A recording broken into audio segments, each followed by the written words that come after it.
Hi అండి. సమ్మర్లో చాలామందికి చెమట పక్కులు, బాగా ఒళ్ళు పేలిపోవడం అలాంటివన్నీ జరుగుతూ ఉంటాయి కదా.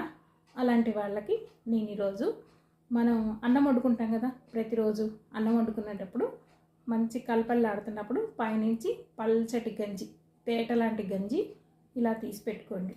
ఇలా తీసి పెట్టుకొని దీన్ని చక్కగా ఫ్రిడ్జ్లో స్టోర్ చేసేయండి. స్టోర్ చేసి దీనికి ఒకటి యాడ్ చేయాలి. అదేం లేదండి, గంధం. మనం బయట దొరికే గంధం వేయొద్దు.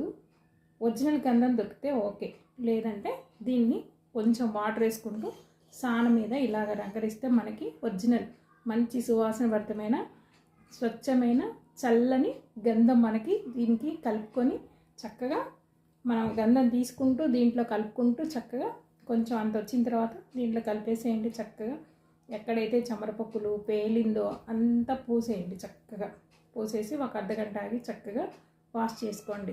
చాలా బాగుంటుంది. మనకి మంట, దురదలు ఇవన్నీ తగ్గిపోతాయి.